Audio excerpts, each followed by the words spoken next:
And welcome to the AEW Full Gear Preview. I'm Adam Wilbourn from WhatCulture, joined by Michael Sidgwick from WhatCulture, here to look ahead to this weekend's AEW Full Gear pay-per-view. But before we get into it, if you're a fan of this sort of thing, make sure you subscribe to WhatCulture Wrestling on Apple Podcasts, Spotify, Amazon Music, and YouTube, where we do daily wrestling podcasts where we not only review AEW Dynamite, but also AEW Collision, Raw, SmackDown, the show formerly known as NXT 2.0, pay-per-views, premium live events. We have interviews, roundtable discussions, and a round of the week complete with a pretty good quiz, of course, on WrestleCulture. As I said, though, joined by Michael Sidgwick to look ahead to Full Gear this weekend.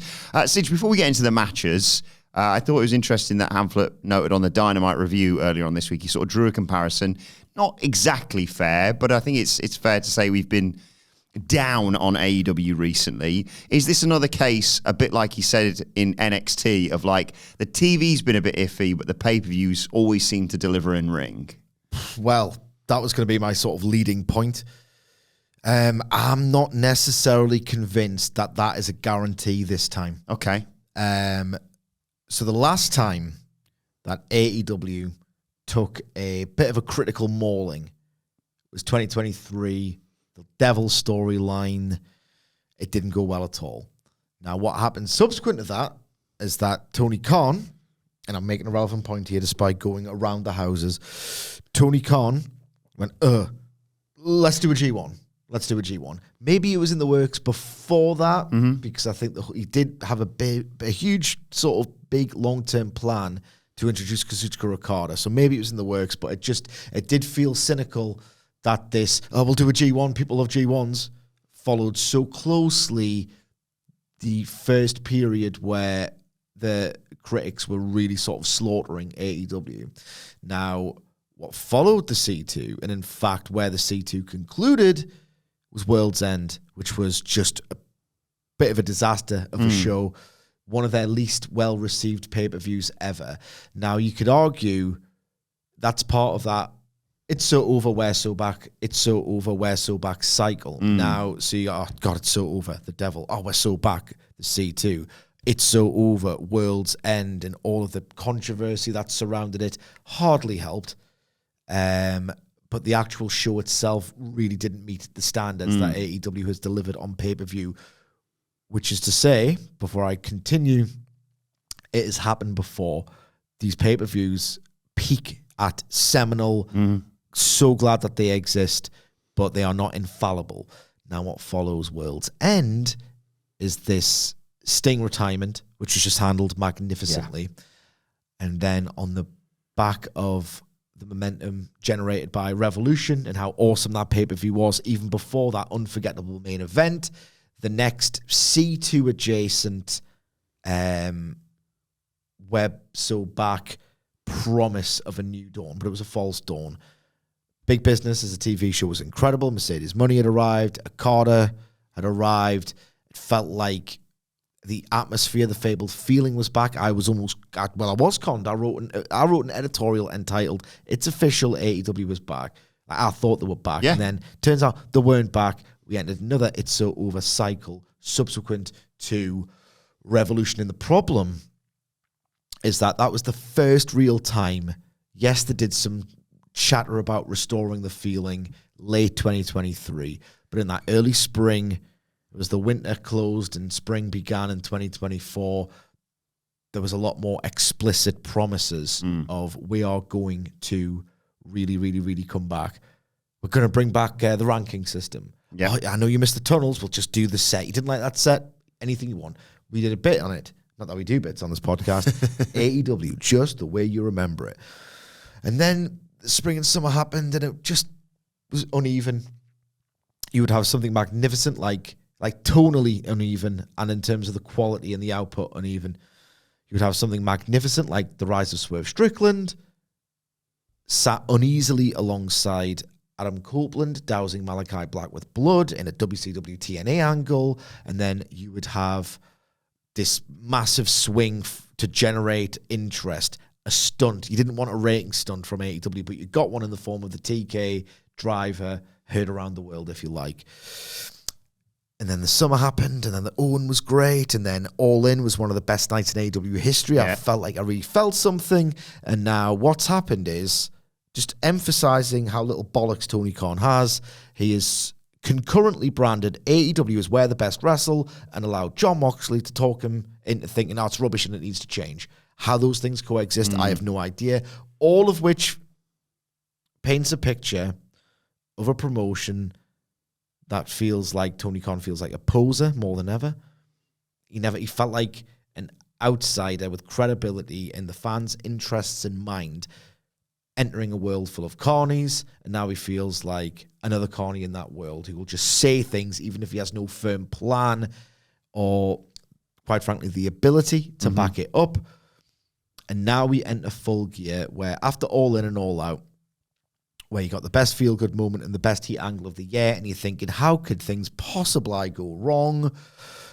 We do more soul for the fight for the soul of AEW stuff, and inexplicably at the same time as Jon Moxley is vowing to restore AEW to whatever vision it used to have or to its former critical glory, you have some of the worst segments backstage that you've ever seen in your life. Mercedes Moné and Chris Statlander, more vehicular crimes with Jack Perry and Daniel Garcia. You've got Mercedes and Stat again crashing through cardboard walls. There's something different about this sentiment surrounding AEW. And I know I've gone round the houses, but there's certain matches that I don't feel I have much to say about. If you're thinking, God, he's being miserable again. One, I'm sorry, I don't like doing this either. Two, I've got some very positive things to say throughout the course of this. But just to go back to that point before we go match by match, does it feel different to you as well that the knives are really, really out? If you go down the line here, sorry, I will get your opinion, but if you go down the line here, like we did a podcast last year called The Turning Point, and we talked about this is them entering this really bleak period, and they did and they didn't because there was these false promises. And like AEW will often have these seminal peaks that makes you forget that it's quite uneven and it's past its peak brawl out. I don't know whether it's... I think it must have a lot to do with these constant false dawns and these empty promises to restore the feeling, and the soul of AEW will be restored, and we'll go back to our best, and we'll do tunnels and rankings, and we'll do a storyline where the goodies stand up for AEW, and then just Jon Moxley cannot say these things and do these things and say there is a hard reset of AEW on the same program where they're crashing through cardboard walls. And like, even in kayfabe, right? It's one thing, it's a wrestling thing. It's one thing for like there'll be no police involvement in the constant assaults and whatever. That's just wrestling logic. And even I'm fine with that. And I'm the worst. Like, did Mercedes Moné get fined for trying to kill Chris Statlander? You know? Yeah.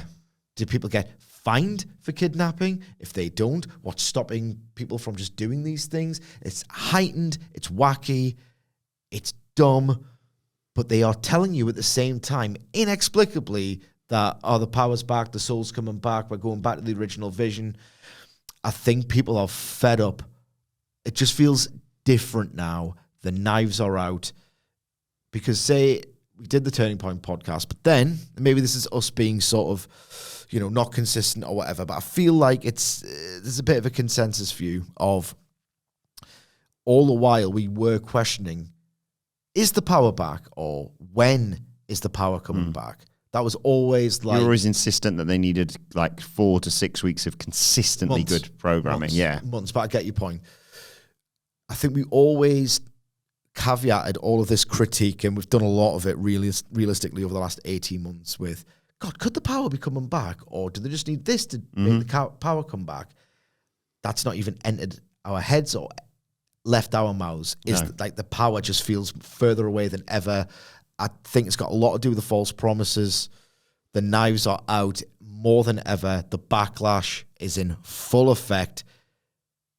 Do you think it's... Yeah, well, you always say the knives have always been out for AEW. There's always been bad amongst faith. The bad faith. Yeah, the bad faith grifters have always, from mean, February 2020 to pick a time, you could probably go back and listen to some of their podcasts back then. And whilst we're heaping praise on almost everything, they'd be like, yeah, that was fine. But this one thing is emblematic of the fact that this actually is a terrible promotion and Tony Khan's an awful booker and all these stars aren't actually stars. There's a load of bollocks, to be perfectly honest. It feels different, though. Yeah, without question. I think it's, you used a nice phrase on the Dynamite review, I think it was, or you alluded to the sort of death by 1,000 cuts thing. And I, as a viewer, have really felt that because I think we try and bring a fair balance to all of our podcasts. I think that the three of us, it'd be fun to explore this. We talked a little bit about it on the Get the Table for Three, which is coming out later on today, are dynamic, and I really like the way it works. But I always try and bring the positive look on most things, whether it be WWE, AEW, whatever it may be. But I've got to be honest, I don't think I've ever felt so little for AEW. Like, with the outlier, as you say, being All In, where it was just like an amazing day, an amazing night, where it really did feel like, there it is. That's what I've missed from AEW. Between the main event and the casino. Yeah. It was like, that's AEW. Whereas, like, I just now, and I don't know whether it's like you say, the sort of constant pay-per-view schedule, and I know we've got used to that with sort of WWE, but like, it did, I don't know whether it's just rose-tinted glasses, it did feel like, oh no, this amazing pay-per-view just finished and now I've got to wait 3 months for the next one. Well, at least we've got these TV specials to look forward to.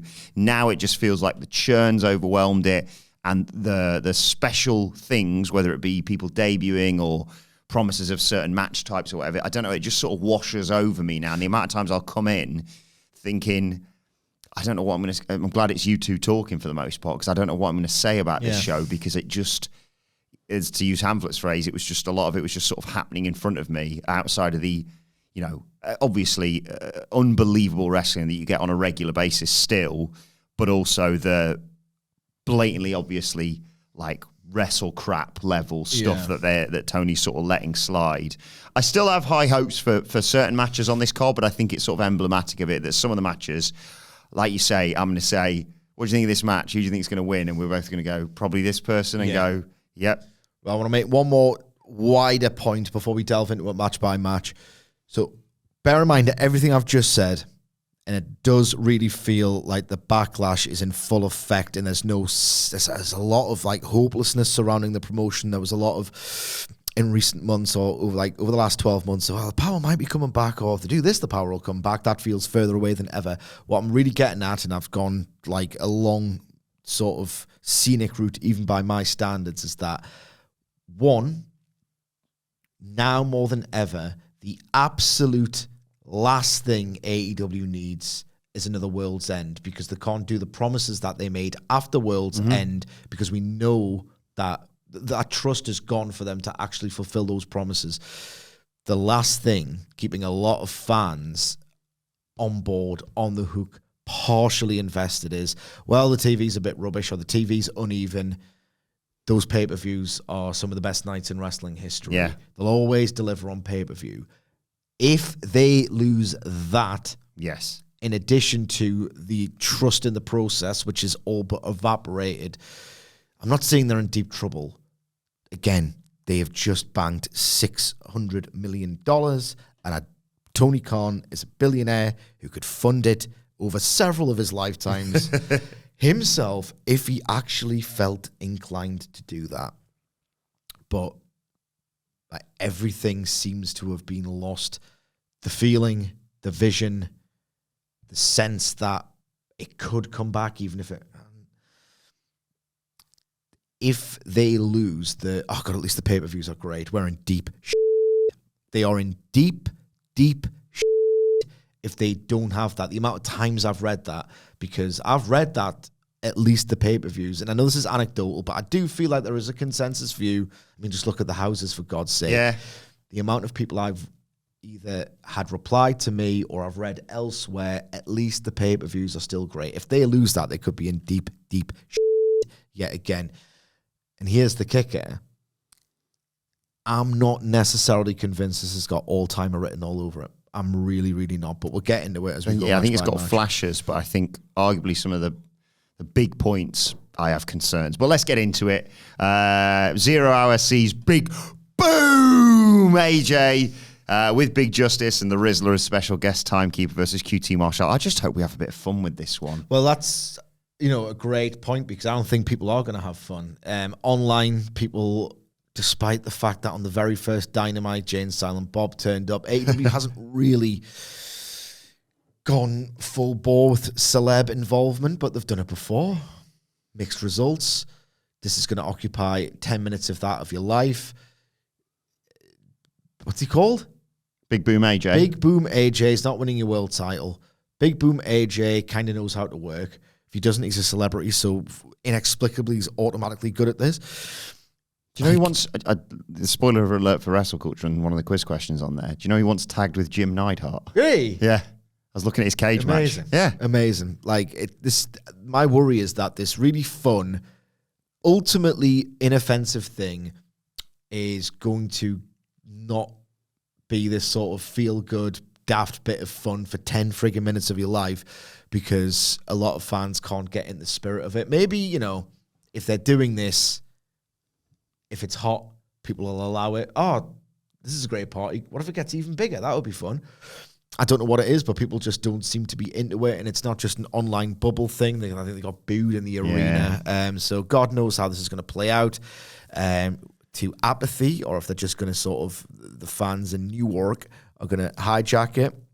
I would not just go along for it. Oh my God, QT Marshall's going to get... who could possibly care? That's what QT Marshall is, a prelim heel goof. He exists for these sorts of moments. It should be the perfect sort of 0-hour match, just a fun party match with some random TikTokers or whatever. I don't know if we'll ever get the details on this, but I'm hoping, that judging by their social media presence and, the fact that the reason they were on telly on Wednesdays because they've done so well, promoting this, you get loads of people going... It'd be dumb not to promote it. Yeah, loads of people tuning in going, I'll watch a bit of this. It's free on YouTube or whatever. I'll just see what this is all about. And then for me, I'd shove the November Rain promo in front of video in front of their faces. And then I loved that. I thought that was symptomatic of, there it is. That's the AEW I remember. And I hope that'll make people think, God, I better buy this pay-per-view. I don't know if it'll play out or not, but... Well, the whole idea is, he says, I'm going to power boom him through the apron. So what you'd expect is for... What's it called again? Big Boom AJ. Big Boom AJ to go for the boom. Back body drop. Heat. Big Boom AJ. Big Boom AJ to go for it again. Lift QT Marshall up in the air. QT to do some extravagant comedy flailing and then slip off his shoulders and lariat him or something. Yeah, eye poke or something. And then go ringside, start jaw-jacking the Rizzler. The Rizzler to slap QT Marshall, get a Popeye stroke in the old chin scoop, and then power boom 1, 2, 3. Done, dusted, 10 minutes, eyeballs attracted. Do you not want more people to watch and come within reason? I'm not saying you rebrand as celebrity wrestling. No. Or you... How can you... I've seen more crying, quite frankly, whinging about Big Boom AJ than I have... the Chris Statlander versus Mercedes Moné program. Yeah. And if you want to worry about, the sanctity of pro wrestling and TikTokers getting involved in it, if you want to worry really about something substantial that's happening in AEW right now, why don't you instead bitch about half of friggin' Dynamite? And the heightened universe that it now occupies, and just how far removed that is from what people wanted in AEW in the first place? Onto the main card. First on the Wikipedia pages, the return of MJF. Very much looking forward to seeing him back in a wrestling ring against Roderick Strong. Hamlet on our predictions said this should open the show. Do you think it will, and how do you think it goes? Well. I had a few ideas about the opener. I'm once again asking you to put the women's match on first in front of the most enthusiastic, up for it, awake, hyped fan base there is on the pay-per-view, when they are fresh, when they're excited, when they're good to go, rather than just at a lull and a dip in the middle of the show. As I said before, you'll never see a Reddit thread or an engagement post or a list or whatever, the 10 best fourth matches that ever happened on a pay-per-view. Yeah. You will get openers, Openers matter. People love openers. Everyone understands the deal with openers. If you can just attach these sort of slots and this sort of focus to the women's division, it's a cheat code to make it feel like it's worth being in conversations, you know? Isn't happening, but I'm going to mention it every single friggin' time, whether you like it or not. I might be surprised, right? And I'm going into this quite cynically. Maybe fans will react to Daniel Garcia versus Jack Perry. I've just got this feeling that that's going to go on third and die. And I get that feeling because Jack Perry, at the last pay-per-view, went on like third, fourth, or fifth and died against Shibata. He's not over. This Perry-Garcia program feels like something I might have thought was sick when I was 14. Yeah. I might have thought, oh, dude, that's cool. KEWL when I was 14 years old. And then when I was 17 or 18, realized that is so try hard, badass. It gives me the ick. It makes me cringe. I think that really doesn't, I think that stands very, very little chance of being over. I'm prepared to be surprised, and I will hold my hands up if they do deliver. I would open that with that if I'm Tony Khan, just out of pure cynicism, because I do not expect much from it. MJF Roddy, I feel, will open. And I think this is going to be a great match. I think this is going to be one of the highlights of the show. Roderick Strong is this relentlessly intense ass kickers in all of pro wrestling. His high speed, all action, 12 to 14 minute matches, often incredible. And MJF is an unbelievable athlete with unbelievable cardio. He can do sprints. He did a 60-minute sprint on Dynamite. I think he's got that great sort of broad selling, like he'll shout and scream, and when he gets backbreaked, which he'll try and avoid at all costs because he knows what he's goddamn doing, he'll make that move mean more when he actually gets stung with it. He'll probably cheat to win, knowing MJF, and he will win. I think that's all too predictable, realistically, for a pay-per-view match. Maybe that's being harsh, but I do think that's the case. I genuinely think this will be incredibly intense, high-paced, and it'll be so fast and so hard-hitting that eventually you'll just lose yourself in the excitement, if not that real true drama, if that makes any sense. I'd also, off the back of what you said there, I had an idea. I'd bring back the MJF hides oxygen under the ring spot. He's been away for a while. He's just been Hollywood. He's out of ring shape in storyline, obviously, and it's Roderick Strong, and he's gone. He's going to gas me out, and there's a little. He goes under the ring, gets pulled out maybe, and he's got the oxygen mask on or something. But yeah, MJF obviously should win this one. I think it's been alluded to. He's going to outsmart Roddy, as Kyle said, and as you pointed out, we're going world's end to world's end with MJF and Adam Cole. Jesus Christ. Let's talk about that women's match, the TBS Championship. Chris Statlander versus the champion, of course, Mercedes. Money.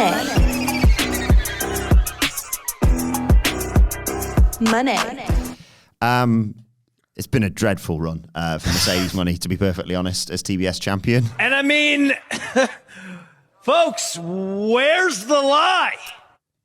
I don't think this sounds like it's on the moon. I don't think this is going to happen. But spoiler alert, I'm predicting quite a few title changes on this show. I'd take the title offer. I don't think it's going to happen, but I'd have Chris Statlander win because. I'm going to say one nice thing about this, right? One nice thing. Going down the line here, they've invested very poorly. Very, very poorly. I'd rather buy shares in X than shares in this storyline and stock in these characters right now. But they've invested time in this, and if nothing else, this program has been dreadful, utterly dreadful, sub-WCW TNA dreadful in terms of the props used, the angle shot, a complete farce. I've hated it. Sorry. If nothing else, the amount of time sunk into it makes me feel like there's more chance of Statlander winning than, for example, Sheeta had at All Out, you know? Yeah. What did Mercedes do at Wrestle Dream? I can't remember. That's a very good question. The fact that I can't immediately think of it speaks volumes, I feel like. She didn't work it. Cool. Right. I feel like I say this with Mercedes every single time, but I think how I frame this point is really sort of emblematic of how badly this has gone. You first hear the whispers, oh, Mercedes money, it's actually happening. The AEW move, long rumored, like long just thought inevitable. It's actually happening. Summer last year, basically, all in, yeah. It's actually happening. Strap in, just going to elevate the women's division.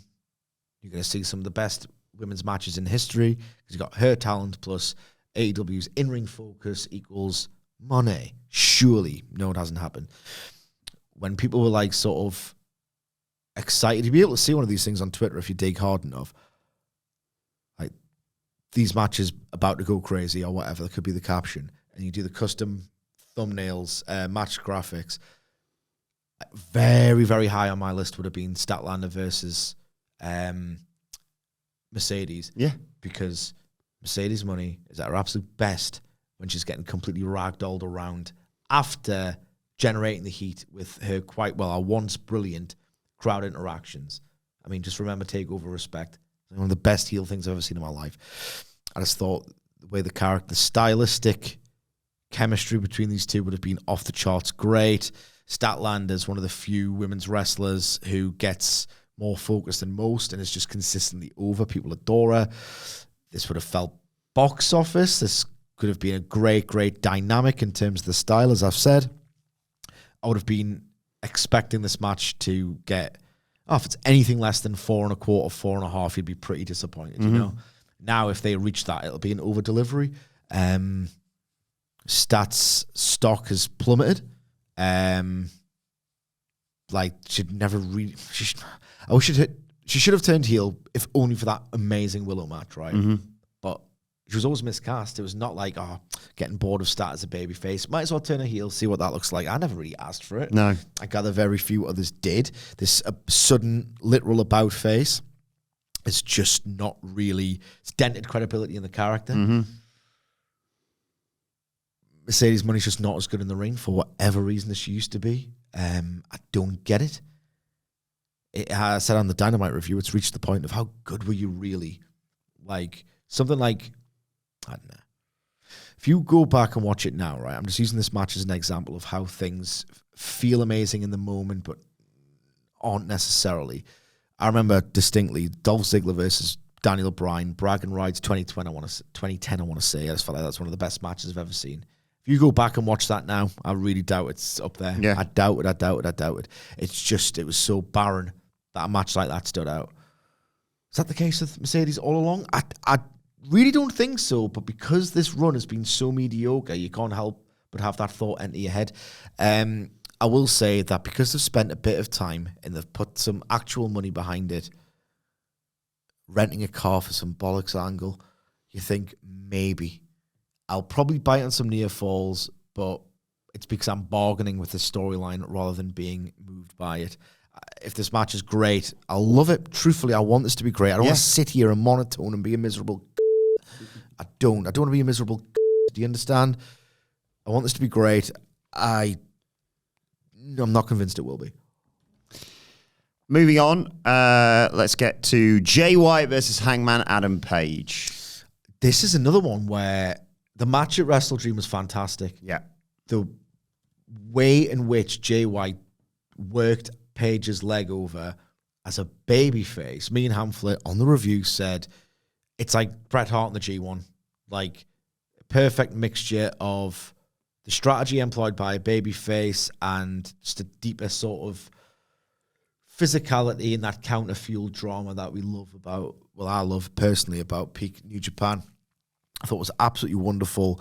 The problem is that this has got that 2019 NXT of, yeah, the match will be good on the night, but the storyline's just not been, it's not been must-see television. No. The promos haven't been out of this world. I mean, Paige did one out of this world promo, but it's not this iconic, in the middle of the ring, down the lens, people will remember it. It's just kind of existed, and it's existed on the basis of we don't have to try that hard plotting the story because, or even focusing upon it because the match will be really strong and it's in the mid-card. I'm not highly anticipating it, but I'm sure it will be excellent on the night. But then, am I sure Jay White he's either been getting booed in segments alongside Hangman or getting zero reaction in everything else he's done? I don't know if Jay White's just. I mean, I'm not gonna sit here and editorialize Jay White's career and how over he is, because I feel like people do that every time they talk about Jay White, which is indicative of the problem with Jay White. Is he over? Is he not? Do people care? Is he great? Whatever. Don't care. I'm sick of talking about it. Just gauging by the reactions in arenas and when this might fall on the card, people just might sit on their arse, sit on their hands for 10 minutes until they start getting that sort of that sniff, that sense. All right, the finish is coming. Let's make some noise for this. We're going to get the actual finish, As good as their last match was, they haven't really juiced this up anywhere near enough for me. And the general sense as well of, the pay-per-view audiences are usually really hot, but then so are the TVs. Yeah. At some point, there's going to be some crossover, and it's going to grim people out, and it might be tonight, Saturday night. Time for Paige to get back to winning ways. Yeah, that's another thing. That's another problem. It just feels like a 50-50. Let's just keep these characters ticking over, give them a win each before they do. It's got filler. It reeks of filler. I'm probably being too miserable with this. I understand that, because the first match was so great. And Hangman Page, I've argued the case. Screw saying he's one of the best wrestlers in the world. I think he's an all-timer. If you put that match catalog up and the character work against any US wrestler from an era of just like people care about the matches and the angles and the promos, I think he's up there. I'd put it against anyone's. Maybe not Flair's. If you go match for match, realistically, considering how, he's had rippers on Dynamite, and given that, you could put him up against Austin in ring. That was a big Twitter controversy. In the ring, you could. Moving on next to the AEW World Tag Team Championship. It's a four-way, of course. Private Party, the new champs, versus the Kings of the Black Throne, the Acclaimed, and the Outrunners. Let's just play some fantasy booking here. It would be nice, and I'm just saying this because you're sat here, what if the Outrunners just won? I said this on the predictions. If the Outrunners just win, there'd be a great scope for this sort of simmering program that they're having with FTR, where they could cut to FTR backstage going, yeah, they won. Like, shocked, and this realization dawning on them of, right, this is taken too far. We liked hanging out. We like 80s wrestling. We've obviously got stuff in common. This is an actual joke, actually. I can't sanction this. This has broken something in me. We're going to kill you next collision. If you do that as well, you might actually have a hope in hell of getting across this story, right? This wider thing with Jon Moxley. Jon Moxley's master plan, whisper it, it's kind of worked. He's still bitching, but it's got... If you're going to do what Jon Moxley's doing, right, and incorporate so many players into the mix, and it's kind of telling now that it's kind of just Orange and Derby, but if you go down here and continuity matters, otherwise, if you don't care about what happened 5, 6, 7 weeks ago, why should he care about what happened 5, 6, 7 weeks into the future? This is sort of how it all works in terms of story. I'm sorry, I sound like Bruce Pritchard. Death Riders come out. Kill Private Party with a hammer. So you've been in the same spot for 5 friggin' years. This will not stand. You are emblematic of everything wrong with this promotion that we are intent on changing. 4 weeks later, they win the tag team titles. You're welcome, Private Party. You know what I mean? Like, Jon Moxley should be happy. Yeah. Jon Moxley should have at least congratulated them or acknowledged this, Do you know what I'm saying? Yeah, absolutely. If Private Party lose, you get the... basically, they haven't considered this AEW, this umbrella storyline at all. All the pieces matter and should connect if you're going to go for this definitive a program. And so far, they haven't. Unless Outrunners win, you fuel that rivalry with FTR. Private Party lose, first time and look at each other as if to say, Jesus Christ. What happened to Stokely Hathaway, by the way? Oh, yeah. That might still happen. Yes. That might still happen, but they haven't reminded you on TV that it could happen, so people have forgotten about it. And people don't trust AEW for anything to happen, which is a problem in itself. There's so many goddamn problems. It's a mess. It's like tidying the worst, like most messy house imaginable and just, I've got that to do, I've got that to do, I've got that to do. So God knows if Stokely's still figured in, and if he isn't, they've just completely botched like all their ideas, which doesn't really breed much confidence in what goes on. If Private Party lose, I am going somewhere with this. Jon Moxley could just kill him again, right? And say, well done. Like, I knew this would happen. Flash in the pan. Flash in the pan. I was halfway thinking that you'd become champions and you'd be great champions here in AEW. If they still care about this, I don't think they do. Like, it just seems like it's on its own island again, just like the Elite thing was. Look, I don't know, and I don't care. All I know about this match is that it'll be okay. I feel like Tony Khan will think, right, all action, 8 people in the ring. This will be a good one to bury deep in the card because there's no slow limb work that might lose increasingly tired people. So it's a good sort of jolt of adrenaline to put in the middle of the card. Work-wise, I can't imagine it being great. I don't think Private Party are that good. I really don't. I think the Young Bucks, their layout, as often is the case, elevated them massively. All I know is that Malachi Black's not taking the pinfall. I'd bet that someone from the Acclaim takes the pin because they're on the outs, aren't they? Or something's going on there with. I mean, it's got Max Caster and Turbo Floyd in this match. I mean, how good could it possibly be? And I'm not saying you need to be this great wrestler to have this hot, popular match. God knows Max Caster's had hot, popular matches, but he's not hot or popular anymore. Also, if you're getting loads of eyes on the 0 hour. I am going to get very happy very soon. I've got a really good take that if I'm losing you, I'll hopefully get you back in about 5-10 minutes. If you've got all the eyes on 0 hour with the boom match, Turbo Floyd Truth Magnum promo on there, give him a minute. I'll sell you on. Yeah. I'll sell anything. Sell ice to the Eskimos or whatever the phrase is. Right, let's get to Swerve Strickland versus Lashley. Bobby Lashley's AEW pay-per-view debut, of course. Yeah, it should have been his AEW debut full stop. Yep. Why would you not? I mean, I used the comparison on the Dynamite review. Brock Lesnar 2012, he doesn't wrestle on Raw. Bobby Lashley should not have been wrestling on Dynamite if he's meant to be this. No one can beat him because look at him, ass kicker with, like, you know, a very different world. Air quote. MMA credibility. You can just pretend that what he did was credible. It's better than Batista. Yes. Basically. Better than CM Punk, of course.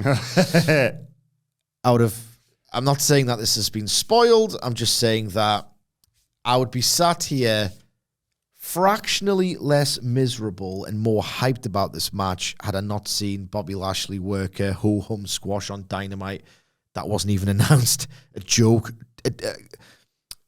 I hate to invoke his name. He just happened to be the best in the world at it once upon a time. Vince McMahon is a promoter, right? I hate him. I've hated him as a booker, as a man. He's evil. Just let me say this one thing. As a promoter, he was a genius. He would never have done that. No. Never. And nor should anybody else. Like, he's an evil prick. I'm glad his influence over pro wrestling, well, some of it's still on Dynamite for Christ's sake, is sort of dwindling away. Truly I am. I'm glad that he's nowhere near women. Truly I am. But you got to learn some lessons from the bloke. I mean, yeah. And this was a terrible, terrible, terrible idea. I'm intrigued by this one a great deal. Bobby Lashley, I would struggle to name too many properly great, long main event style matches that he's worked in Truth. I love that WrestleMania match against Drew. I'm not saying he doesn't have it in him. I'm just saying he's not particularly known for it. I don't know what this looks like at all. I hope it's a monstering. I hope it's not, I don't want to say elongated squash, because squash is the wrong word. It gives the wrong impression of what I want to see from this. But at the same time, I want this to be 80-20 if we're looking at ratio of offense. I reckon Swerve should bleed. I reckon Orange will, but Swerve probably should as well. Wouldn't usually advocate for that sort of thing, but this is different. You want to try and dominate over the guardrail. You know, I want some violent, horrible things to happen to Swerve Strickland, and he's always game for doing that to himself. He took a powerbomb on a cinder block just to really do something with this Bobby Lashley. Otherwise, just like he almost did on Wednesday, he just sort of becomes the furniture. Just feels like he's there, as so often. Make a point to make this dude and try and make him feel completely special and formidable. Is there a danger that they try and protect former world champion Swerve by having Hurt Syndicate shenanigans affect this match? That's what AEW now. It's in the protection business. I hope that doesn't happen. We all love Swerve here. It's a way to lose. Yeah. I'm 38. I'm 39. We're on our 30s. We're on, in fact, like, within reason and not too often, because I made the point, like, Cody, like, when he was winning all the time and people were complaining, I was like, kind of how you stay a star. Then, you know, lo and behold, he wins a lot in WWE and he's the biggest star of the century. There's a way to do it on occasion. And if they're going to do it, I'm 39, as are a lot of other AEW fans. I will just think Tony Khan's a bitch if he just goes like a cowardly booking option with it. You've already sort of put it out there with that X-ray from earlier on this week or over last weekend. Excalibur's still great at that detail work. I don't think he's great at emotion. Truly, I've got a problem with Excalibur. I've told you this. Sorry, I've stepped on your dick again. But no, you're right. You're right. Excalibur's really good at sort of like fleshing out these narrative details. He's had a hell of a year, Swerve, whilst Bobby Lashley's not been doing anything. Yeah. And if you don't use that as he's ring rust, he's just fresh as a daisy. Yeah. And the only way you can really drop Bobby Lashley is by hitting him with a chain, as you did on Dynamite. Yeah. When that's taken away, oh, bollocks. And now you've got a real leader of the Hurt Syndicate. This isn't just... Leo Rush could interfere. Yeah, that's a good point. But I really would prefer it, like you say, for the benefit of... Swerve's, in my eyes, would be unaffected. He could lose in, well, maybe not 30 seconds, but he could lose in short order, and I wouldn't think, oh, well, I'm selling all my stock in Swerve. He's brilliant. He's had an amazing year. But you don't need it for Lashley, because, like you say, they've already presented it very well aside from this week. But I would like the idea of just like, Jesus, there's a reason why he's the front of this Hurt Syndicate and why other people might be like, I wouldn't mind getting alongside that and joining the Hurt Syndicate, rather than just this ragtag bunch that always help each other get the edge and get the win. Yeah. This is not the Judgment Day. No. Right, let's talk TNT Championship. I've invoked the Horsemen as the kind of stable I want to see in pro wrestling exactly. these days, and the Hurt Syndicate are the closest thing to it right now in terms of that. Just a bunch of killers who look great. And they should be very selective. They've offered a lot of things out. That doesn't necessarily mean that they just accept anyone who says, I'd quite like to. Well, no, you have to pass a test to get into our group, because look at us. Jack Perry, Daniel Garcia, TNT Championship on the line. Yeah, I touched upon this when we were discussing what should and what we think will open the show. The program has been edgelord nonsense, cringeworthy, fake, badass. I can't buy a word that comes out of either of their mouths. I think Daniel Garcia kind of needs to turn heel at this point, which is he's in a better position than Perry, who can't turn babyface because people aren't interested in him, full stop. I don't think the match quality will be great because Garcia, he was better 3 years ago for me. He was better 3 years ago. Jack Perry, as I've talked about extensively, I think at this point is a dismal heel, like pretty actively bad in that he just doesn't seem to get when to show ass, how much he needs to show ass. This idea that, I don't care. He's Darby Allin's probably skinnier, but for the role he plays, he's amazing. Jack Perry doesn't wrestle to his body type or his physique, and I don't even know what his character is either. Really, it's so vague and ill-defined. Should be Dominic Mysterio. Yeah, I know. He's a little prick. That's what it should be. Oh, I mean, it might be the nicest bloke ever in real life. Sure, yeah. And I've defended him. I said he's the pressure cooker guy who let everything build up and unleashed it at the worst possible moment. Yes. Worse than being a sort of a career criminal of like wrestling etiquette, you know? This match, I just have no hope for it whatsoever. as I said, if it opens, I don't care who wins. Garcia better not win. I'm not being funny, right? I'm saying take the title off.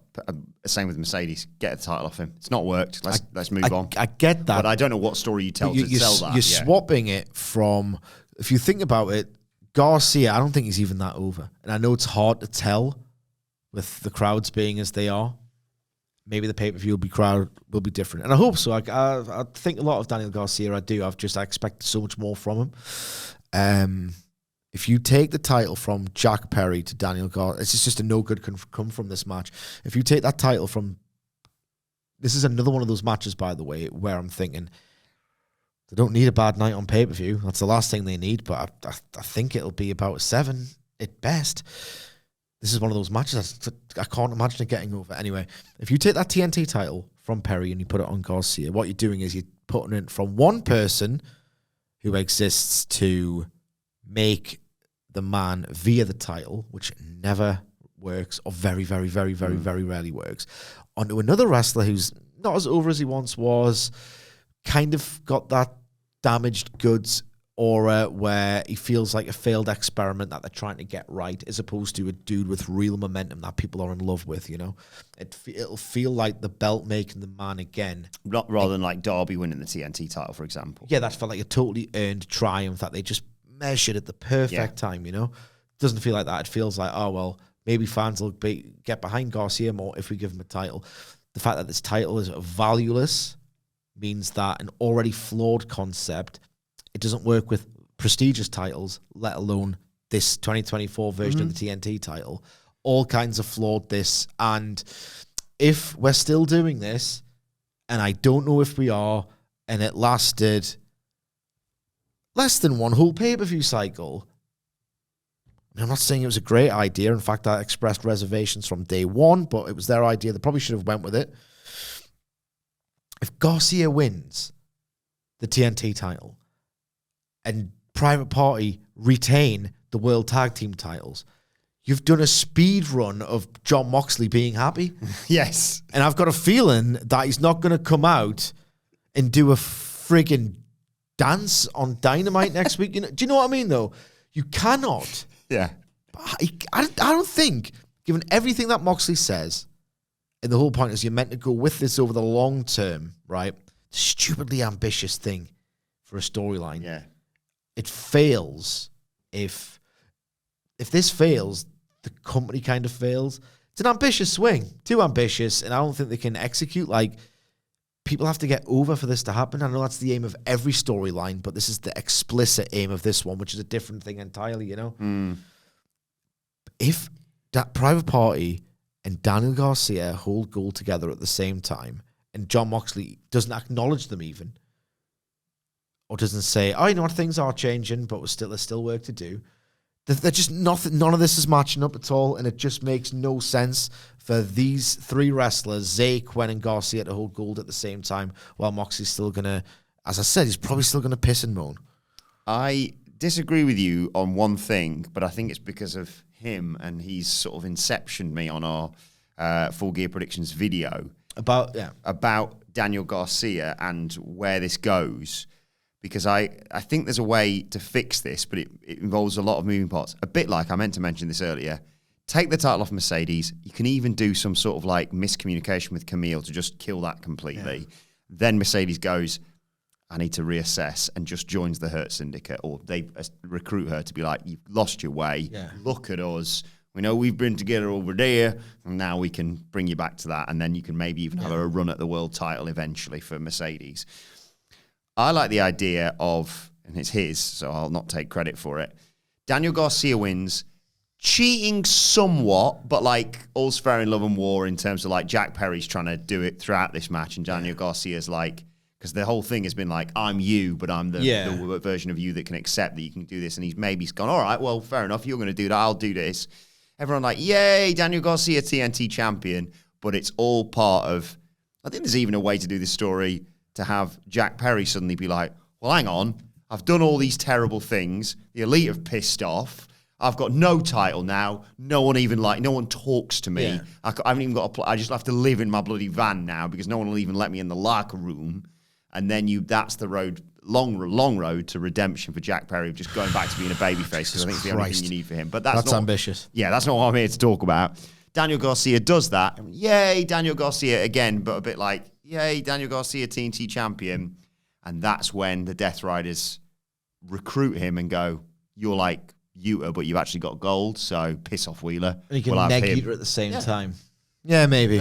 Maybe it's more hope than expectation for that one. But we'll see. Like I say, my opinion going into this pay-per-view is, to use a John Moxley phrase, not necessarily a hard reset, but just like, that title reign's not working, let's just change it up. That one's not working. I'm not saying Private Parties isn't. I'm just hoping the Outrunners win. But a couple of these, I'm like, I mean, what's the worst that could happen? No one cares about that title right now, so might as well try something else. A match I know you're excited about. Will Ospreay, Kyle Fletcher. Right. This is, we'll save the actual joy till Here we are. into this podcast. We've got 3 more matches, yeah? Yeah. Right. Can I talk about Ospreay and Fletcher and Takeshita Ricochet kind of at the same time? Yeah, the late addition to this card. Yes. And we are previewing this on Friday afternoon, so we're missing if anything's going to get announced on Rampage, for example. God, no. Please, God, no. I can't be asked. I don't think 9-match main card's more than enough. Yeah, more is not. It's not the time to do more. It's more is more. There's already enough. So these 2 matches, they're quite hard to preview, but I'm going to do that. They're quite hard to preview in terms of saying anything else other than they're both expected to be the best match on the show. They're both expected to be that thing of, if this is less than 4.5, we're in trouble. They're both going to be so precise, well wrestled, like extravagantly dramatic. You'll see things that you probably think you've never seen before. The intent and execution behind everything should be absolutely out of this world. In terms of genre, quite similar. What excites me about having both of these matches on the same card is that whichever one of them goes first, say Takeshita Ricochet goes first, and I mean their chemistry was fabulous in that tag that was Powerhouse Hobbs's reintroduction. I think that tag match was amazing or anything, but Takeshita and Ricochet stuff in it looked out of this world. They've worked each other out. They've worked with each other twice now in the 3-way in the tag. This is good. The chemistry's progressing all the time. Say they go out second after MJF Roddy, and this goes 18 minutes, and it's basically hybrid style, this is awesome, standing ovation, please don't stop, exhilaration, just that pro wrestling bliss, right? Ospreay and Fletcher in the back are going to be like, you know, the match we were going to have, which is got a floor of absolutely wonderful. We have to go out there and do it even better and even harder and even faster, because look at what they've just done. Ospreay's ego and Fletcher's drive will simply not allow for this match, which is going to get compared to it because of the stylistic similarities. They will not accept it being over. I'm so convinced of this take, and I'm so encouraged by the idea that Ospreay and Fletcher will look at that and think, right, we have to go even harder. If Ospreay and Fletcher goes on before this, I'm honestly going to be a little bit disappointed, because I feel like Ospreay's got it in him to go, right, I have to do better, and I can, because I'm Will Ospreay. I think he's got that dog in him more than Ricochet does right now. I think Takeshita Ricochet will be worse. One's going to be 4.5, one's going to be 4 and 3. Like, I'm not being an arsehole here. So that's in old money as well. That's the way around I want to see it. But generously, it might even work both ways.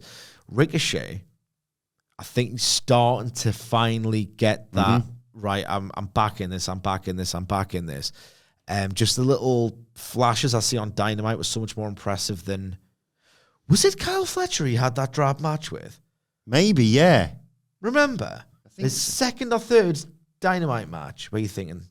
It was, because Fletcher just completely outclassed him. Yes, you're right, because you said that was the danger going in. Yeah. Actually, I didn't think it was going to be the danger. I thought the danger was going to just be like a PWG landfill. I'm a bit bored of this. I didn't think Ricochet would look that bad, quite frankly, at the time, but he did. That match would be very different if they wrestled it now, which I think is a credit to how much Ricochet has realized, you know what, Christ, I need to get a bloody move on here. I need to level up. So maybe he does have that. I think he's realized, no, I need to, Christ, I've been lapped here. I have been lapped by my sort of spiritual successors. I need to get back on their level and prove who is the actual man around here. So there has been an element of that. He still needs to prove something for me, Ricochet, but he's better than he was in this AEW run. So I'm ecstatic that these two matches in this exact, well, not exact, but very similar style are on the same show for the reasons I've just said. One is going to be determined to outdo the other. And I want to say something positive about AEW for once. When all's said and done, you might forget. I can't remember when I said it. You'll get this vague sense of, 2024, the year of terrible angles. You won't remember how much they pissed you off. You might even go back and laugh, right? You remember bullet points, not the whole thing. That's how memory works, right? To AEW's immense credit, if you go down the line here and look at this record on pay-per-view of international title matches, right? So we've got, let's look. Takeshita Ricochet, bound to be great.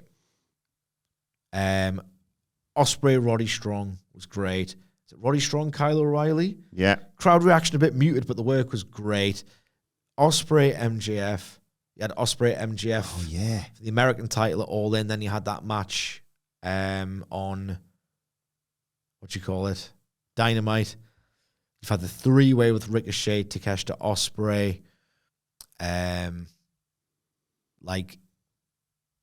People will remember this international title in a really, really strong way. And I feel like this is the way forward. I think Fletcher should win it at some point.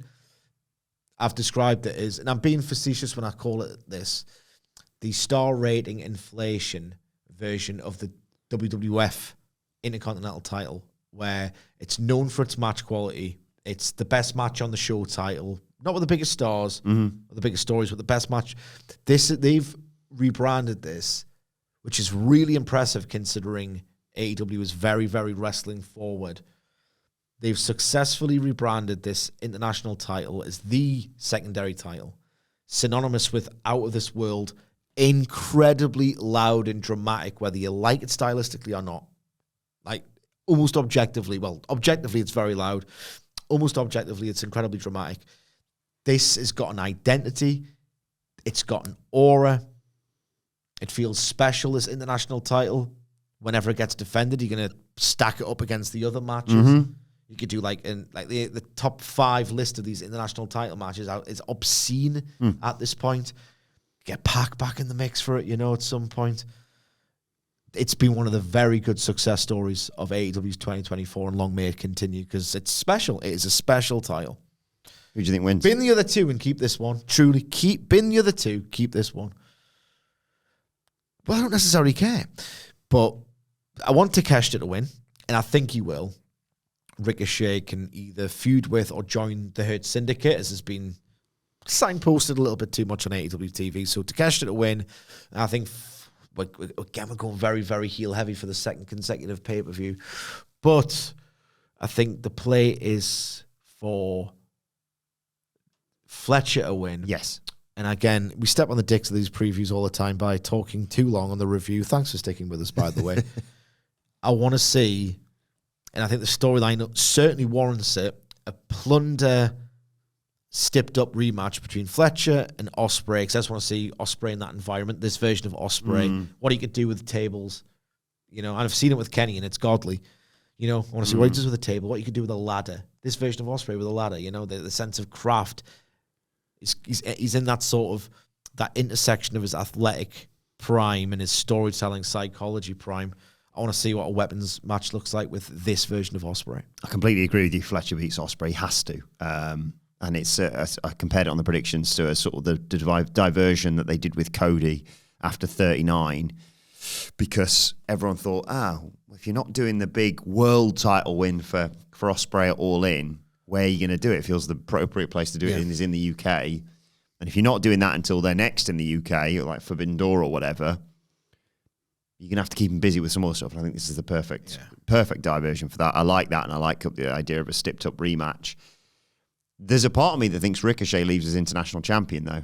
Because I think, it's a sign of intent of like, look, we brought Ricochet in. He's come close on a couple of occasions. There was the no contest against Ospreay. There was the three ways you mentioned. You can have him win it, and then the Hurt Syndicate be like, great, let's get some gold in the Hurt Syndicate. And him be like, no, I'm good. I've done it by myself. I don't need you guys. I think it's a bad sign, truthfully. But you could also do, because I want to protect Takeshita and all this. He's not someone I'm suggesting akin to a Jack Perry and a Mercedes who needs the title taken off them by any stretch of the imagination. I'm desperately thinking, right, well, Ricochet wins for whatever reason. There might be Mark Davis involvement in the Fletcher match, but it shouldn't be the part of the finish for me. And then you can say, okay, Takeshi's lost that, but boom, he's straight into the C2, and then you can just do that. That's the way I'm sort of trying to salvage. That's a way to, yeah. So I'll buy, like you say, I think you're right. I think Takeshita probably leaves as champion. I hope he does. But my brain... You could go to the C2 and unify them. Exactly. You can either do that, or my brain, as Ricochet hits his finish and gets the 1-2, my brain will be going, okay, Ricochet wins this, and then Takeshi goes on, wins in the C2, and then that's how we get to... You can even put the Continental on Takeshi in short order too.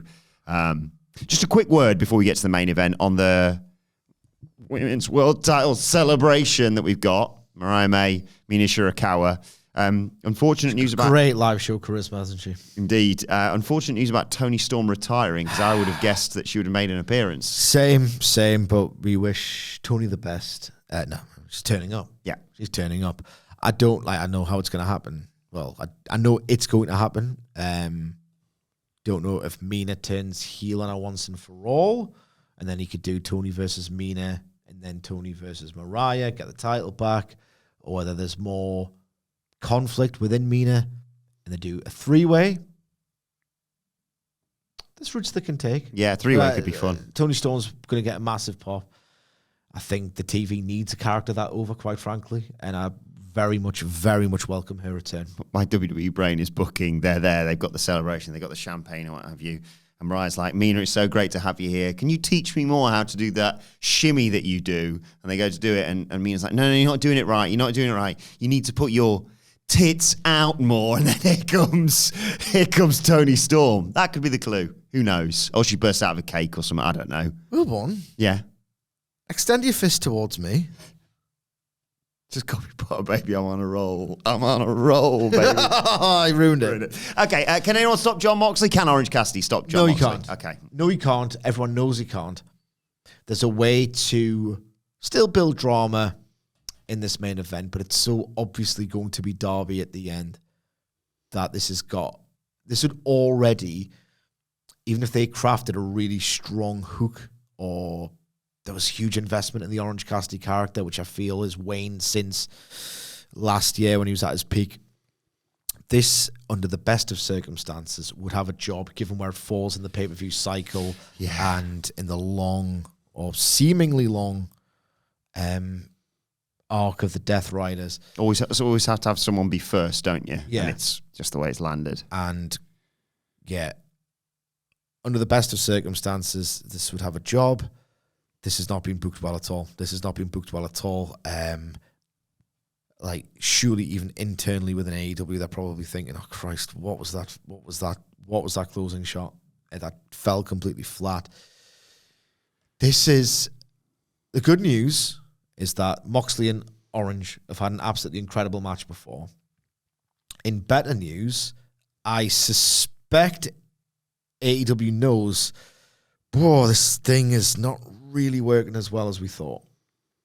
That would maybe compel them to go, right, let's blow a gash open in Orange Cassidy's head, drown this guy in blood, like mutilate him, because it's such a great shortcut for sympathy. I think they're going to have to work really hard and smart, and flaying open that dude's forehead might be the way to do it. It just feels bad off.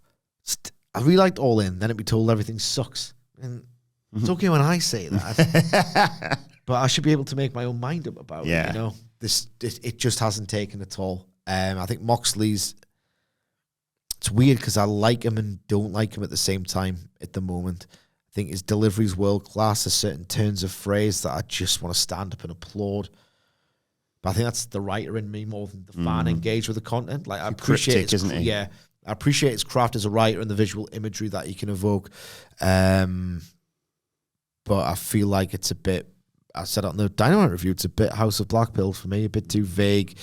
It just feels like a real downer.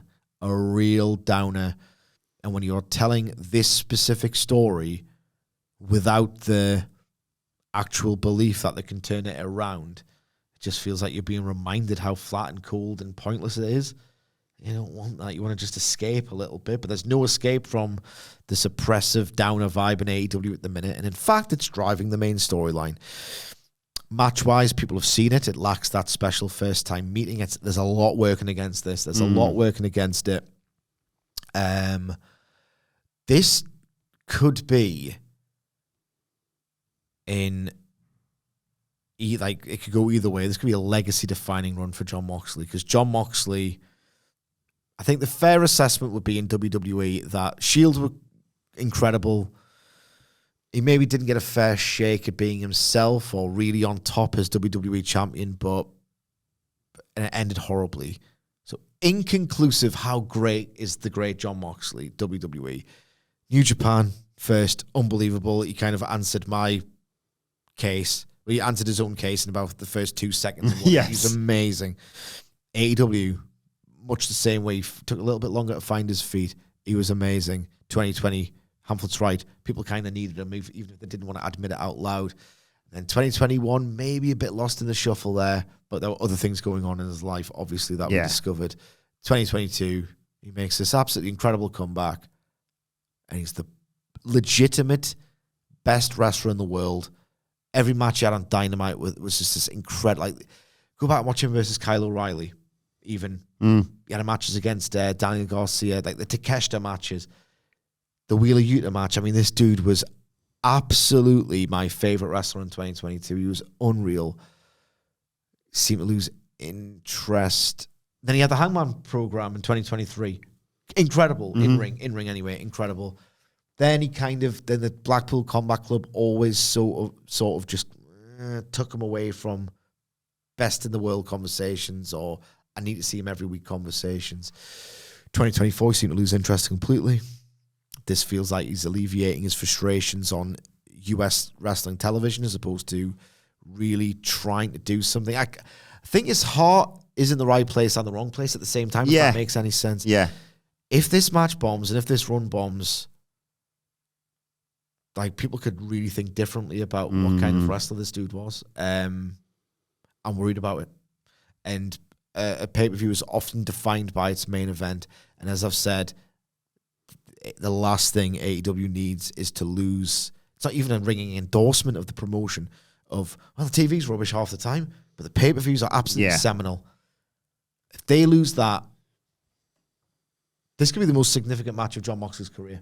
Someone might not know it until about 6 months' time.